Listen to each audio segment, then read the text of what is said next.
बिस्मिल्लाहिर्रहमानिर्रहीम, अस्सलाम वालेकुम। मैं हूं मोहम्मद उस्मान और आप देख रहे हैं प्रोग्राम हरफराज और या मकबूल जान के साथ। नाज़रीन, सानिया आर्मी पब्लिक स्कूल को आज पूरे 7 बरस गुजर गए और साथ ही सानिया मशरक़ी पाकिस्तान को आज पूरे 50 साल मुकम्मल हुए। लेकिन इन सानेहात के ज़ख्म आज भी ताज़ा हैं। आज भी माएँ अपने बच्चों की राह तक रही हैं। आज भी दुश्मन जो है वो अपने इबरतनाक अंजाम का मुंतज़िर है और कईयों को जो है वो ठिकाने लगाया जा चुका। लेकिन सानिया मशरक़ी पाकिस्तान का ज़ख्म ऐसा है कि जो मुंदमिल नहीं हो सकता। आज उसके किरदारों के हवाले से हम बात करते हैं, लेकिन आज हम उन लोगों को याद करेंगे जिन्होंने उस पाकिस्तान को बचाने के लिए अपनी जानों के नजराने उस वक्त पेश किए और उसके बाद आज भी बांग्लादेश की जेलों के अंदर उनमें से बहुत से उस वक्त के नौजवान सजाए मौत के मुंतज़िर हैं, फांसियों के मुंतज़िर हैं। 3 साल पहले आपने देखा कि बहुत सारे सफ़ेद दाढ़ियों वाले बुज़ुर्ग वो फांसी का फंदा झूल गए उस मकसद के लिए, वो फांसियाँ और वो मकसद जो उन्होंने पाकिस्तान को बचाने के लिए किया था। आज हम उनको याद करेंगे और पढ़ते हैं अपने पहले मौजू की जानिब, वो है आर्मी पब्लिक स्कूल। और ये सब सानिया आर्मी पब्लिक स्कूल, बहुत सारी चीज़ें इस पर लिखी जाती रहीं, सुप्रीम कोर्ट का फैसला भी आया इस हवाले से। ये ऐसे जो सानियात होते हैं, इनकी जो फाइंडिंग्स हैं कभी उस मंजर आम पे आती हैं, कभी नहीं आती हैं। अगर आती हैं तो ज़िम्मेदारान के ख़िलाफ़ कार्रवाई नहीं होती। आज भी हमीदुर रहमान कमीशन रिपोर्ट जो है वो पता नहीं कहाँ है कि कौन कौन इस साने में मुलव्वस था, मुल्क टूट गया, किसी को अकाउंटेबल बनाया गया, नहीं बनाया गया। आखिर ऐसा है क्यों हमारे मुल्क? उसकी 2 वजूहात बुनियादी तौर पर। एक तो ये है कि हमारा आज तक 1947 से लेके अब तक हमारे इक़्तिदार पे काबिज़ तबका नहीं बदला। जो पहले दिन था वो वही, और वो अपने आप को कभी सजा नहीं देगा। हम पब्लिक खा वोट दे के लोगों को ऊपर भेजे, खा वो GHQ से ऊपर आ जाए, वो कभी भी अपनी मर्जी के साथ हुकूमत नहीं कर रहे होते। वो अपने मफादात के बंदे होते हैं या इंटरनेशनल मफादात के बंदे होते हैं। सानिया मशरक़ी पाकिस्तान, मैं कभी कभी उसकी फाइल्स उठा के देखता हूँ तो वो इंटरनेशनल मफादात से ज़्यादा हमारे अपने मफादात की सूरत हाल थी। और वो खुद शाह साहब ने जो कहानियाँ लिखी हैं या बाद में लोगों ने लिखी हैं, जो हमने भी देखी हैं, हमारे बुजुर्ग भी जो सिविल सर्विस के अंदर थे वो बताते हैं, और फौज वाले भी उनको पता है कि फौजी उनके जो बुजुर्ग बताते हैं कि वो चाहते थे कि मशरक़ी पाकिस्तान जो है अलहदा हो जाए। और आपको अंदाज़ा नहीं उस्मान साहब कि पाकिस्तान में एक जनरल फीलिंग थी कि हम उनको पालते हैं, हम उनको चावल भेजते हैं, हम ये करते हैं। हमारे यहाँ एक हमें एक्सेप्ट करना चाहिए कि हम अपने आप को एक सुपीरियर किस्म की सूरत हाल समझते थे। मगरबी पाकिस्तान पाकिस्तान का जो ब्यूरोक्रेट था वो कहता था कि ये बंगाली जो हैं पहले 10 में से 8 सीटें वो ले जाते हैं क्योंकि ज़हीन हैं ये लोग। दूसरे जो हैं अपना फौज वाले समझते थे कि 4-4 फुट के लोग हैं और उनको 2 इंच की रियायत दी जाती थी 5 फुट में उनका कद में। अब देखिए हम मार्शल रेस हैं। जो एकदम एक जर्नैल साहब से गुफ्तगू शुरू की मैंने कहा, आप बात तो करते हैं कि मार्शल रेस, आप जेलम से तल्लक रखते हैं, आप खुशाब से तल्लक रखते हैं, आप मियाँ वाले से तल्लक करते हैं, आप 7-7 फुट के हैं। मुझे ये बताइए कि इस पूरे पंजाब की एक यूनिफाइड हुकूमत थी रणजीत सिंह की, जिसमें सारा पंजाब था, और उसने फ्रेंच जनरल मंचूरा को ला के हुकूमत बनाई थी। आपको पता है उसको शिकस्त किसने दी थी? 4-4 फुट के मद्रासी और बंगाल की यूनिट थी। कहाँ गई मार्शल रेस? मसला सारा ये नहीं होता, वैलर होता है जिससे आप लड़ा करते हैं। अच्छा, सानिया APS, अब वो देखें, हम सानिया APS को याद करते हैं, लेकिन हम 2001 के उस डिसीजन को कभी याद नहीं करते जिससे सानिया APS हुआ। सानिया APS एक कंटिन्यूटी है 2001 के उस फैसले की जो परवेज मुशर्रफ ने किया था। हमने सरेंडर किया, हमने कहा कि ठीक है जी, ये ज़मीन भी आपकी, ये जहाज भी आपके, ये इलाके भी आपके, ये अड्डे भी आपके।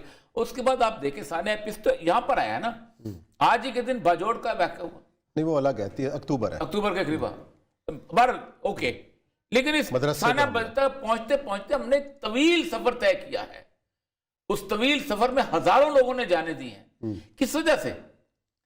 मेरा मफाद नहीं, किसी और का मफाद जो था। जो इमरान खान बात ठीक करता है, हमने अमेरिका की जंग लड़ी, 70,000 बंदे गए, तो फिर बताओ ना कि किसने फैसला किया था?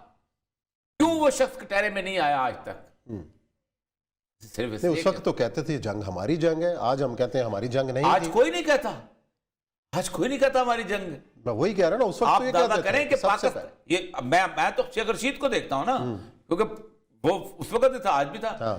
शेख रशीद फिक को बुलाया करता था कि डामाडोला बन जाएगा हमारी सारी, तोरा बोरा बन जाएगा हमारा, अगर हम ना करें तो हम बन जा। अब तोरा बोरा हमारा बना है, उनका नहीं बना, हमारा बना है। मसला सारा ये है कि हम इसको ऑब्जेक्टिवली नहीं देखते। तारीख का अलमिया यही है कि तारीख का अलमिया यही है कि ये जुल्फकार अली भुट्टो है, ये ज़ियाउल हक है, हमारी आंखों की सामने की बातें। हमने उनको उठते बैठते चलते फिरते बात करते अखबार के अंदर देखा है। आप मुझे पाकिस्तान के अंदर क्या दुनिया पूरी के अंदर एक किताब निकाल के दिखा दें जिनमें दोनों के बारे में सच बोला गया। या जुल्फकार अली भुट्टो हीरो है या जुल्फकार अली भुट्टो गद्दार है, या ज़ियाउल हक जो है वो काजी और वो है, और या वो जो ज़फर है और वो उसने जो है देखिए। ये है हमारा अलमिया। तारीख को ना हमने कभी सोचा है पढ़ने का, और इसी वजह से हम आज यहाँ पर हर साल प्रोग्राम करते हैं। उस्मान साहब सबक नहीं सीखते उन साने हाथ से। नहीं, सबक सीखे तब जब हम समझें कि हम सीखना चाहते हैं। हम नहीं सीखना चाहते।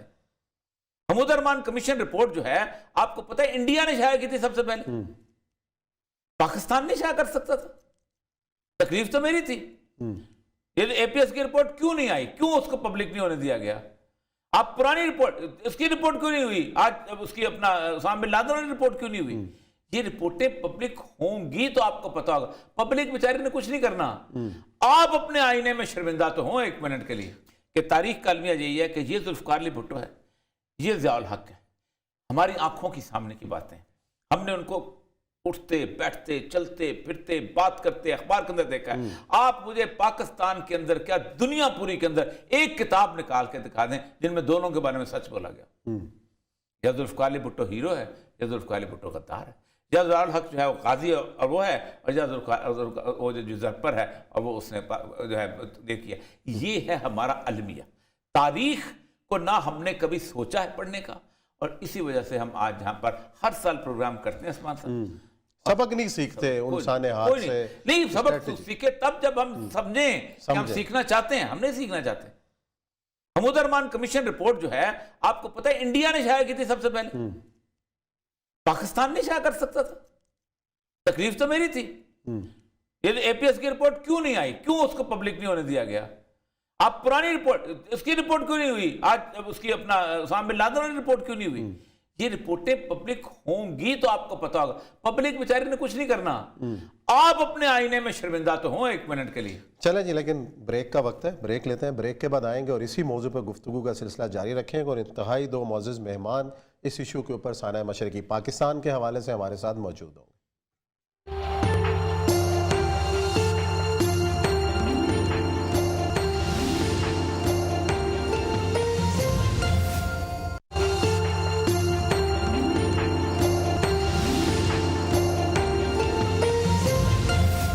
जी नाज़रीन, ब्रेक के बाद आपको खुशामदीद कहते हैं। आज हमारा मौजू साना मशरकी पाकिस्तान, सकूत ढाका। मनाजर आपने अफसोसनाक देखे, और जो आखिरी मंजर था ये वो बुज़ुर्ग हैं कि जिन्होंने पाकिस्तान बचाने के लिए उस वक्त पाकिस्तान फ़ौज का साथ दिया, और आज से 3 साल पहले फांसियों पर झूल गए। कई इनको ऑफ़र्स हुई कि आप अपना माफ़ीनामा लिख दें, आपकी सज़ाए मौत जो है वो उम्र कैद में बदल दी जाएगी, लेकिन इन बुज़ुर्गों ने इनकार किया। कितनी कमिटमेंट थी, और ये अलबदर और अलशम्स थी क्या? हमने गुज़िश्ता साल भी इसका तस्करा किया था। आज एक बार फिर इसकी तस्कीर कर रहे हैं कि अलबदर और अलशम्स, जिसका पाकिस्तान के अंदर आज के नौजवान को ये इल्म नहीं है कि ये कौन लोग थे, ये कौन से नौजवान थे, ये कौन से तालिब इल्म थे, इनका किरदार क्या था। आज हमारी खुशकिस्मती कि एक बार फिर हमें ज्वाइन किया है मेजर रियाज हुसैन मलिक साहब ने, जो उस वक़्त मशरकी पाकिस्तान के अंदर पोस्टेड थे, और अलबदर की कहानी उन्हीं से सुनते हैं। उन्हीं को हम खुशामदीद कहते हैं अपने शो में। अस्सलाम वालेकुम मेजर साहब। और साथ ही हमारे पास एक और अहम मेहमान हैं, बुरहानुल इस्लाम साहब, जो साबिक सिफारतकार हैं। जब ये साना हुआ सकूत का, उस वक्त ये ढाका के अंदर मौजूद थे और अहम ख़ानदान से ताल्लुक़ रखते हैं। इनकी एक हिस्ट्री है, उनसे भी पूछेंगे, लेकिन मेजर रियाज हुसैन मलिक साहब से आगाज़ करते हैं। अस्सलाम वालेकुम मेजर साहब। वालेकुम सलाम व रहमतुल्लाह। मेजर साहब, आपको अलबदर का बानी कहा जाता है कि अलबदर और अलशम्स दो ऐसे नौजवानों की तंजीमें थीं जिन्होंने उस वक्त पाकिस्तानी फ़ौज का साथ दिया और पाकिस्तान को बचाने की जंग लड़ी। ये लोग कौन थे, किस तरीके से आपके जहन में ये ख्याल आया? थोड़ा सा वाकया हमारी आज की नौजवान नस्ल को समझाएं कि ये कौन लोग थे और किस तरीके से आपने इनको जमा किया।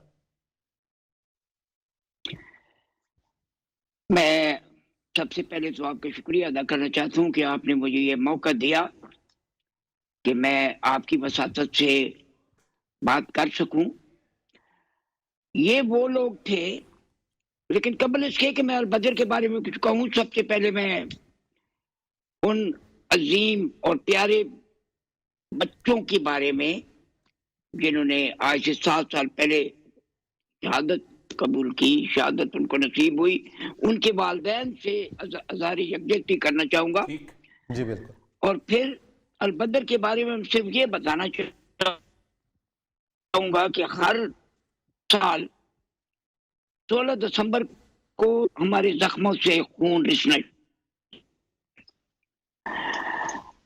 अल-बदर के बारे में बताने से कबल मुझे अगर आप मौका दें तो मैं 1-2 मिनट के लिए पहले उन हालात को बताऊं कि जो वहाँ हालात थे क्या, और जी। पाकिस्तान फौज की क्या-क्या मजबूरियां थी और किन हालात में से हम लोग गुजर रहे थे।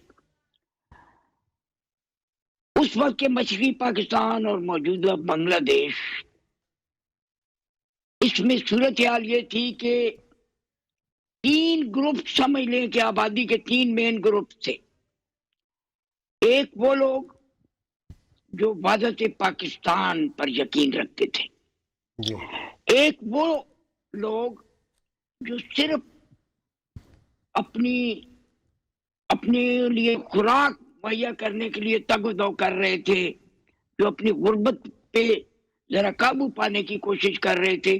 उनको इससे कोई गरज नहीं थी कि बांग्लादेश बनता है या पाकिस्तान बनता है, पाकिस्तान रहता है या बांग्लादेश बनता है। तीसरा जो ग्रुप था, ये वो लोग थे जो एंटी पाकिस्तान थे, और ये वो लोग थे कि जिनको हिंदू प्रोपेगेंडा ने इस हद तक नफरत उनके दिलों में डाल दी थी कि बदकिस्मती से वो मगरबी पाकिस्तान के लोगों को अपना दुश्मन समझना शुरू हो गए थे। लेकिन ये तादाद बराबर कतई नहीं थी, ये कम लोग थे। अच्छा। लेकिन इंडियन प्रोपेगेंडा ने इस हद तक इनको उभार दिया, यूं समझ लें कि दुनिया ये समझने लग गई कि शायद पूरे मशरकी पाकिस्तान में लोग जो है वो मगरबी पाकिस्तान से अलग होना चाहते हैं। ऐसी बात नहीं थी। जी। जब मार्च में जिस वक्त ये शुरू हुआ सबसे पहले सिलसिला, तो जो कत्लो गारत शुरू हुई वो अवामी लीग की जो यूं कह ले जो हार्ड एलिमेंट था, वो लोग इसी तरीके से जो हिंदू जिनको एक्सप्लॉइट कर चुके थे वो नौजवान, फिर जो वहाँ कम्युनिस्ट ग्रुप था, भाषानी ग्रुप में कह लूं, वो लोग, ये वो लोग थे कि जिन्होंने सबसे पहले मैसेकर शुरू किया और मगरबी पाकिस्तान के लोगों को मारना शुरू किया। सही है। उसमें इस हद तक ये गए कि इन्होंने ये भी नहीं देखना चाहा कि मासूम बच्चे हैं, औरतें हैं, बूढ़े हैं कौन। उनके लिए सिर्फ एक ही बात थी कि ये मगरबी पाकिस्तान से ताल्लुक रखते हैं। ये नफरत का बीज इतना सख्ती से इनके दिलों में डाल दिया गया था, ये एक तनावर पौधा बन चुका था। सही है। उसके साथ ही साथ जो ग्रुप वादत पाकिस्तान पे यकीन रखता था, वो उनको समझ नहीं आ रही थी कि किस तरीके से उसको कंट्रोल किया जाए। सही है। और जो आम गरीब आदमी था, जिसको इस बात से कोई दिलचस्पी नहीं थी, वो सिर्फ दुआ कर सकता था कि या अल्लाह अमन दे। अब हमारी सूरत हाल ये थी कि अगर ये सारे हालात यहाँ बताए जाते तो गवर्नमेंट ने ये समझा कि शायद यहाँ रीजन ना हो, ऐसे हो कि कहीं खुदा न खास्ता यहाँ भी बंगाली यूनिट भी मौजूद थी और लोग परेशान ना हो। सही खबर यहाँ नहीं आई, इंडिया प्रोपगेट करता रहा और इतना वाशगाफ अल्फाज में प्रोपगेट किया कि पूरी दुनिया को ये बावर कराने की कोशिश की कि वो सारे इलाज की पसंद हो। सही है। इसमें अब एक आम बटालियन को 1500 से लेकर 2000 गज तक का इलाका दिया जाता है बॉर्डर पे कवर करने के लिए। सही है। हम लोगों के लिए ये प्रॉब्लम थी कि 40 मील सिर्फ मेरी यूनिट का एरिया था, 40 मील का बॉर्डर कवर करना। अब आप अंदाजा लगाएं कि इतने बॉर्डर को कवर करना, ये जो कहते हैं 93,000 फौजी, कोई 93,000 फौजी नहीं थे। 45,000 लड़ाका फौज मुश्किल 20-25,000 थी।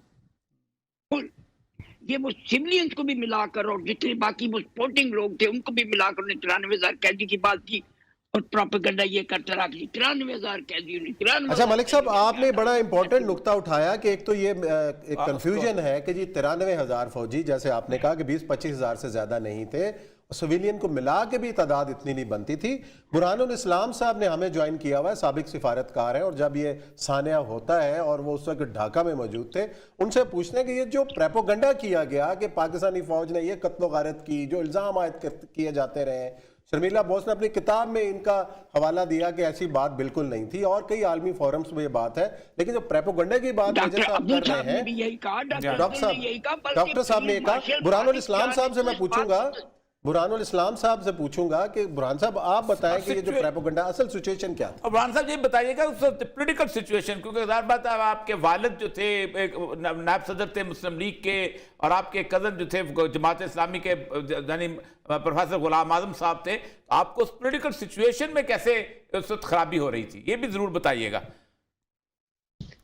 देखें ना, जब इलेक्शंस हो गए 70 के, मेरे वालिद और प्रोफेसर साहब मेरे कजन जो है दोनों इलेक्शन हार गए। इलेक्शन के उनको पता था 100% फेयर इलेक्शंस तो नहीं हुए, लेकिन उनका ख्याल है इलेक्शन के नतीजे आ गए, फेडरल गवर्नमेंट ने कह दिया कि ये फेयर इलेक्शन है और ओवरवेलमिंग मेजॉरिटी में आवामी लीग वाले जीत गए। तो इन दोनों ने मिल के स्टेटमेंट दे दिया अगले दिन, ठीक है अगर मुजीब इलेक्शन जीत गए, ऑल पाकिस्तान बेसिस पे मेजॉरिटी पार्टी के लीडर है अवामी लीग के, हुकूमत उस पर ट्रांसफर कर दिया जाए उन पे। तो ये इनको कोई मुश्किल नहीं था कि हुकूमत देना एंड ऑल दैट। शेख साहब को ये लोग बहुत पहले से जानते थे, मेरे वालिद और शेख साहब तो कलकत्ता में जब सियासत करते थे all Bengal Muslim students league के, दे वर टुगेदर। शेख साहब बल्कि जूनियर मेंबर थे, अभी फरीदपुर से आए थे। मेरे वालिद ऑल बंगाल मुस्लिम लीग के, मुस्लिम स्टूडेंट लीग के vice president and acting president. तो इकट्ठी किया सियासत, पाकिस्तान के लिए मुजीब के तो बहुत जोश और जज्बा से काम किया उस वक्त काफ़ी हद तक। जब इलेक्शन जीत गए तो शेख साहब से रब्ता कभी कभी तो इनकी रहती थी, पहले भी इकट्ठे इन्होंने फातिमा जिन्ना के इलेक्शन में इकट्ठे कैंपेन किए और डाक में और जो फोरम्स में इकट्ठे थे, दोस्ताना ताल्लुकात थी इनकी। शेख साहब को हुकूमत देते उनकी फीलिंग ये थी तो पाकिस्तान टूटता ना। हमारे यहाँ के लोग जो भुट्टो ने नारे लगाए, उधर तुम इधर हम, मैंने वेस्ट पाकिस्तान की मेजॉरिटी मेरे पास है, तो कॉन्स्टिट्यूशनल जो अरेंजमेंट है वो बाहर डिस्कस कर लेते हैं। 6 नुक्ता शेख साहब कहते थे, 6 नुक्ता जो है बाहर कैसे करें, पार्लियामेंट के सेशन बुलाएं, बात करेंगे, I am ready to compromise on many issues. I think वो अगर हैंड ओवर कर देते पावर, मसला खत्म हो जाता। अच्छा, बहरहाल 16 दिसंबर को जंग खूब लड़ी, हम लोग बहुत उम्मीद रख रहे थे शायद जंग किसी तरह ख़त्म हो या जीत जाए हम। हिंदुस्तान कभी पाकिस्तान के आर्मी को काबू कर लेंगे और हमें सरेंडर करना होगा, ये तो कभी हम सोच भी नहीं पाते थे। 16 को इस दिन दोपहर को हम दोपहर का खाना खा रहे थे, तो ख्वाजा खैरुद्दीन साहब थे मुस्लिम लीग के ईस्ट पाकिस्तान के सदर, और जो पीस कमेटी थी जिसके मेरे वाले सेक्रेटरी जनरल थे, ख्वाजा साहब सदर थे, और प्रोफेसर आजम, महमूद अली और ये सब वाइस प्रेसिडेंट्स है। और हमारे घर में था हेडक्वार्टर्स दोनों मुस्लिम लीग के भी और peace committee all east Pakistan के जी। तो खबर आया जी वो Pakistan army is going to surrender, आप लोग क्या करोगे, आपको जान बचाने का टाइम आ गया और ये बदकिस्मती है, सरेंडर करना पड़ रहा है। बहरहाल हमें कुछ नहीं पता डिटेल, आप लोग तैयारी करो। ये दिन तो हमें बहुत अफसोस का दिन था, डर खौफ का माहौल था, हम कहाँ जाए, जान बचाए क्या करे। लोगों को पता था हम तो एक पाकिस्तान के हामी थे, तो ये मुक्ति बाहिनी वाले शायद कोई नुकसान करे और जान शान हमारी खतरे में। बहरहाल पहले दिन कोई मुश्किल हालात नहीं थी, सरेंडर हो गया। हम करीब से गुजरे, सरेंडर हमने दूर से देखा रेस कोर्स में। अफसोस तो बहुत हुआ, दुख भी बहुत, गम भी बहुत है। इसके बाद मैं 3-4 साल था उधर ही, और मेरे कजिन गुलाम आजम साहब उस वक्त पाकिस्तान में थे, लाहौर में, मेरे वालिद बाहर थे। 13 तारीख दिसंबर के वो वर्ल्ड टूर करके पाकिस्तान इस्लामाबाद पहुंचे थे। वो तकरीबन वही थे जिस वक्त जहां मैं इस वक्त बैठा हूं। तो बहरहाल 50 साल पहले उन्होंने कितना गम और अफसोस के साथ ये खबर ली होगी, मुझे अंदाजा है उसका। बहरहाल मेरे हिसाब से मुल्क टूटने की जरूरत नहीं थी, डेमोक्रेटिकली हम इसका हल कर सकते थे और शेख मुजीब के साथ नेगोशिएशन कर सकते थे, भुट्टो या याहिया खान। आई थिंक हमारे यहाँ के लीडरशिप को एक्सेप्टेबल नहीं थी इस पाकिस्तान की लीडरशिप, या ये नहीं चाहते थे शेख मुजीब ढाका से हुकूमत करें या शेख मुजीब इस्लामाबाद से हुकूमत करे। ये असल खराबी थी। हुकूमत दे देते, इंडिया के इंटरवेंशन बाद में आई है, शुरू में इतने ज़्यादा नहीं थी, वो हम आसानी से टैकल कर सकते थे। आई थिंक इंडियन इंटरवेंशन की कहानी अब चलती नहीं है। अब ये कहिए, सच बताऊं, मुजीब ने आखिर तक कभी भी आज़ादी की डिक्लेरेशन नहीं दी।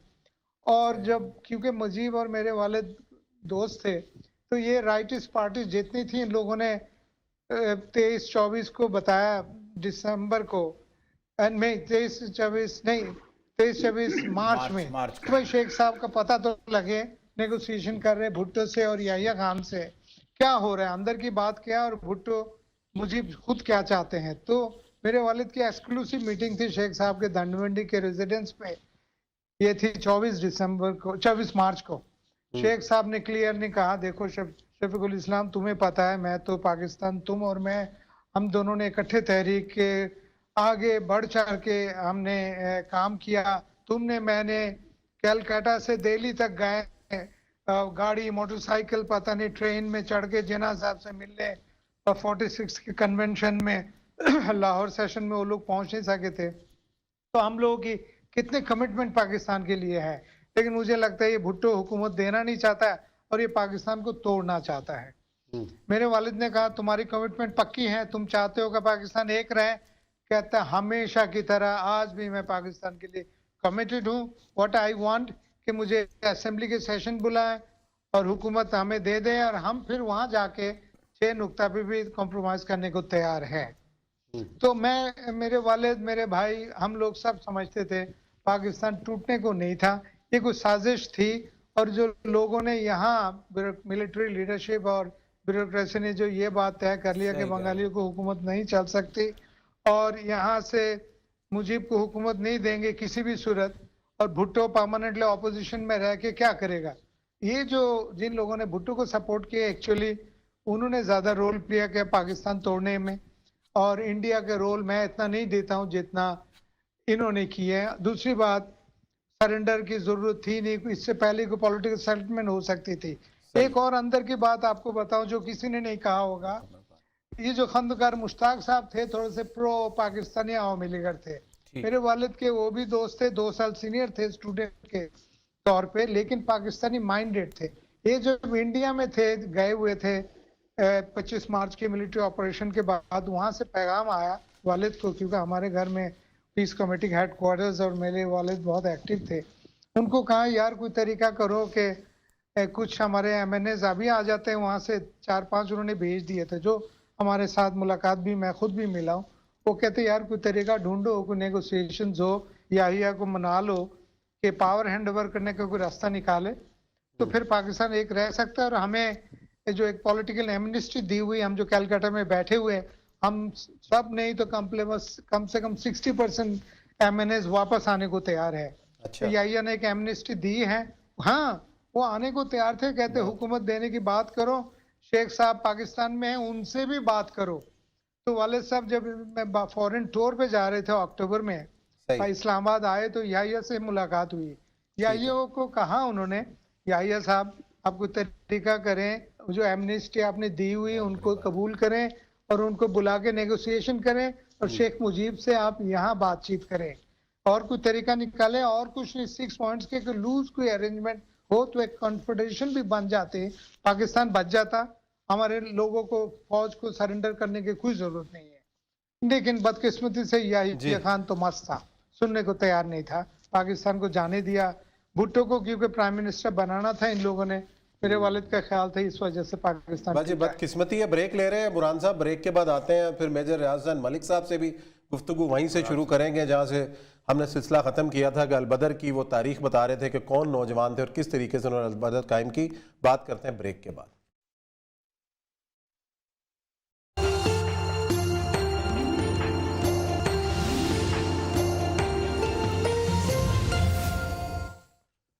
जी नाज़रीन, सानिया मशरक़ी पाकिस्तान के हवाले से हमारा खुसूसी प्रोग्राम जारी है और हमारे साथ मौजूद है मेजर रियाज हुसैन मलिक साहब जो अलबदर के बानी भी हैं। मैं उन्हीं से बात कर रहा था कि जो अलबदर किस तरह वजूद में आई। आपने मुक्ति बाहनी का जिक्र किया कि किस तरीके से मुक्ति बाहनी वालों ने अपनी कार्रवाइयाँ शुरू की।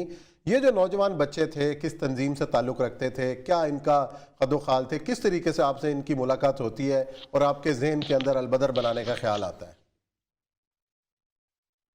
जैसे मैं पहले अर्ज कर चुका हूं कि 3 मेन ग्रुप थे जी जी।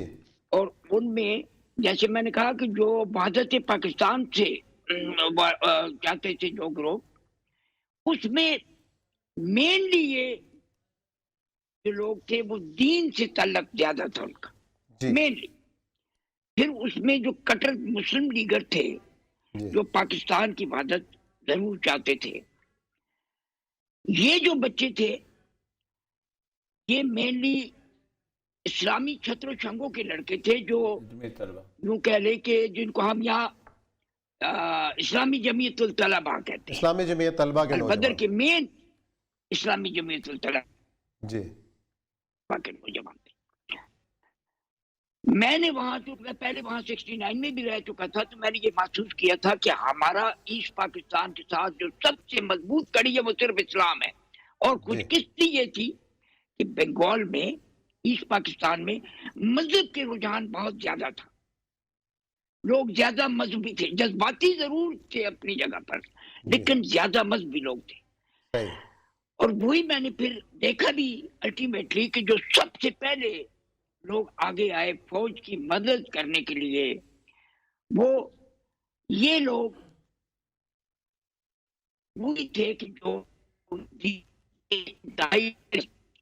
आप अंदाजा करें कि एक नौजवान बच्चा जब आकर कहता है, बिल्कुल यंग फर्स्ट ईयर का स्टूडेंट था, और मुझे आकर कहता है कि मेरे बड़े भाई को गिरफ्तार कर। अच्छा। तो मैंने पूछा क्यों? कहता है जी वो इंडिया जाता है, फौज के खिलाफ मुकरी भी करता है, वहां इसका आम भी रखता है और ये जासूसी करता है। तो मैंने उससे पूछा कि बेटे जो तुम कह रहे हो तुम्हें पता है कि इसका क्या सजा क्या हो सकती है उसको? कहते हैं जी मुझे बिल्कुल पता है, उसको सजाए मौत हो सकती है। तो मैंने कहा दुख नहीं होगा, माँ बाप को दुख नहीं होगा इस बात तो होगा, भाई के मरने का किसको दुख नहीं होता। मेरे वालिद तो फौत हो चुके हैं, अगर वो जिंदा होते तो शायद मेरा भाई इस राह पर न चलता। मेरी माँ को जब ये पता चलेगा कि इसने करोड़ों मुसलमान भाइयों के साथ गद्दारी की है, उसको दुख नहीं होना चाहिए। और मुझे दुख जरूर है कि भाई है, लेकिन क्योंकि मेरे अपने पाकिस्तानी भाइयों के खिलाफ गद्दारी कर रहे हैं, उसके मरने का मुझे दुख नहीं होगा। ये जो लोग थे अजीब लोग थे, इनके एक एक ऐसे मोती थे कि अगर मैं इनका आपको बताना शुरू करूं तो एक दास्तान है, लेकिन कुछ उसके साथ साथ ही दुख भरी बातें भी हैं। ये नाम अलबदर भी इसी वजह से तजवीज हुआ कि जब मैंने इनको पहला जब ग्रोह तैयार कर रहा था, इन्हीं बच्चों की वजह से कि ये जो जिस तरह का ये बच्चा था इसे भाई मैंने कहा नहीं तुम इस काम में मत पढ़ो, मैं खुद देखूंगा। बहरहाल वो एक अलग किस्सा है, किसी और वक्त में ये फिर वक्त की किल्लत की वजह से मैं जरा चंद बातें जो जरूरी करना चाहता हूँ। जब एड़ियां उठाकर खड़ा हो गया बच्चा कि मुझे भी भर्ती कर लिया जाए, दुबला पतला बच्चा, और वो बच्चा खुदा मैं आपको बताता हूँ कि ट्रेनिंग के बाद जब उसको मैं एक ऑपरेशन पर लेकर गया, रेड का ऑपरेशन कर रहा था, और मैं आमतौर से सिर्फ अलबदर के बच्चों को लेकर चल पड़ता था बाद मिशन के ऊपर। जिस तरीके से उसने हमला किया, मैं आपको क्या बताऊं, शायद चीता भी ऐसे हिरन पे ना जाता हो। और वो नौजवान बाद हिंदुस्तान को चीर कर मगरबी पाकिस्तान पहुंचा। लेकिन दुख की बात यह है कि जैसे अभी आप ये मुअज़्ज़ज़ मेहमान अभी सब कुछ बता चुके हैं कि इन हालात में उनको हुकूमत नहीं दी गई और क्या किया गया, और हम उनको गद्दार समझते नहीं, ऐसी बात नहीं है। वहाँ मोहब्बत के एक समंदर है, जैसे वहाँ दरिया बहती है वही बंगाल में मोहब्बत बहती है। आज भी मैं कहता हूँ कि मुझे बखुदा किसी बंगाली के खिलाफ नफरत नहीं है, मैं कसम खाकर ये कह सकता हूँ, इसलिए कि उनमें इंतहाई मोहब्बत का जज्बा मैंने देखा। लेकिन जिस तरह हिंदुस्तान ने उनको एक्सप्लॉइट किया सही। वो एक अलग बात थी। अच्छा उनको मेजर मैं साहब, ये आप जरूर गिरफ्तार कहूंगा हुए, जब कि सरेंडर उस- हुआ आप गिरफ्तार हुए, गिरफ्तारी की एक अलग दास्तान है। मैं जख्मी हुआ, गिरफ्तारी के मैं सरेंडर नहीं हुआ, मैं सरेंडर वो कर भी नहीं सकता था। अच्छा, गुजारिश ये है कि मैं सरेंडर नहीं कर सकता था। हम्म, किसी अलबदर के नौजवान ने सरेंडर नहीं किया। हम्म, मैं इनके साथ ही मर सकता था और शायद भाई मेरी लाश होती, जो भी होता, जिस तरह भी होता, दरियाओं में डूब के मर जाते, कुछ हो जाता, सरेंडर नहीं कर सकता। मैं जख्मी हुआ, मेरी यूनिट में से 10 ऑफिसर जख्मी थे, 3 शहीद हो चुके थे। जी, सिर्फ एक सीओ जो एस.जे. बार है, ब्रिगेडियर सुल्तान, जिसने गोली के लिफाफे में डालकर उसको भेजी थी ब्रिगेडियर क्लियर को, जिसने कहा था कि सरेंडर कर जाओ जमालपुर फोर्ट में। जी, 102 आदमी शहीद हुए थे। जख्मियों का आप खुद अंदाजा लगा सकते हैं, 15-16 अफसर होते हैं एक यूनिट में, 10 जब जख्मी, सिर्फ एक सीओ बचा, वो भी उनके भी कमर में बहुत सख्त चोट आई, सही। और 2 लेफ्टिनेंट बचे थे। इस तरह इस फौज ने कुर्बानियां दी और बदर में से किसी शख्स ने सरेंडर नहीं किया। जो उनके अच्छा, साथ मुतालिम हुए वो आप लाहौर आए, श्री लाहौर में मंसूर खालिद साहब की आपकी किताब है उसमें। सैयद अबुल आला मदूदी से मुलाकात हुई है, उसका जरा अहवाल बताएं कि वो क्या जी, मुलाकात, क्यों मिले आप? मैं उसमें अर्ज करता हूँ कि जब मैं जख्मी होकर इधर आया और यूं ही मैं वो सारे जख्मी रात को, आधी रात को उठाए, वहां CMH ढाका से और कराची पहुंचाए। जी, जब मैं जख्मों से जब ठीक हुआ तो सबसे पहले मैं मौलाना मदूदी साहब को मिलने गया। इसलिए मिलने गया कि मैं उस शख्स को देखूं जिसने ये नौजवान तैयार किए हैं, कि जिन्होंने कानूनी उला की याद ताजा करा दी। सही। इनको देखकर बखुदा इंसान का ईमान ताजा हो जाता था। लेकिन दुख की बात यह है कि हम लोग इनको भुला चुके हैं, वो आज भी पाकिस्तानी नहीं कहला सकते। सही। बल्कि तो यहाँ फांसियों पे पहुंचे झूल भी, रहे हैं। फांसी पे उनको झूल फांसियों यहाँ पे नहीं झूल रहे रद्द हैं। किया गया। अच्छा क्योंकि बुरहान, ये बताइएगा कि मैं अब आप इस वक्त- अर्ज कर रहा हूँ कि न सिर्फ फांसियों पे झूल, जी, न सही सिर्फ है। फांसियों पे झूल रहे हैं, जो यहाँ पहुंचे हमने उनको कबूल नहीं किया। यहाँ सही हुकूमत है। ने कहा ये पाकिस्तानी नहीं है, ये गद्दार है। और उन सही। गद्दारों की मैं आपको एक छोटी सी मिसाल देता हूँ। सही बात है, सही बात। एक अच्छा गद्दार मैं एक मिनट भाई साहब, मैं उसकी इसी बात हवाले में से, मैं इसी हवाले मैं सबसे- सब एक मिनट हम जरा बुरहान साहब से पूछते हैं कि इस वक्त वहां जो लोग फांसियां, बुरहान ये बताइएगा कि वहां इस वक्त जो सिचुएशन है जिसके अंदर ये ट्रायल शुरू हुए हैं, आप यार बात है, आपका खानदान सारा वहीं पर है, आपको मालूम होगा वहां सूरत हाल, जो उसका रिएक्शन पब्लिक में कैसा है? देखें ना, ये तो आप जानते हैं कि बंगाल में जो है सिंपैथी 2 किस्म के लोगों के ग्रुप्स हैं, पॉलिटिकल आइडियोलॉजिकल एफिलिएशन।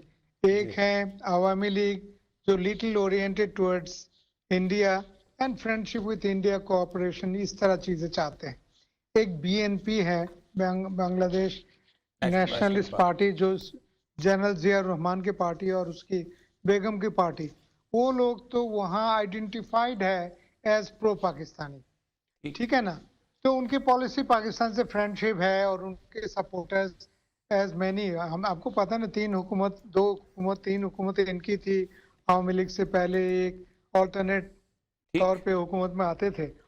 तो अभी भी सपोर्ट तो लोगों के लिए है, और BNP के साथ जमात ने मिलके 2 हुकूमतें की हैं। तो BNP जमात के ओवरऑल स्टैंडिंग बहुत है। ये बता दूं 1970 के इलेक्शन में शेख मुजीब की पार्टी ने 36% वोट लिए और राइट ईस्ट पार्टीज ने सब मिलके 22% वोट लिए, जिसमें हम मुस्लिम लीग है, जमात है, निज़ाम इस्लाम पार्टी है, PDP है।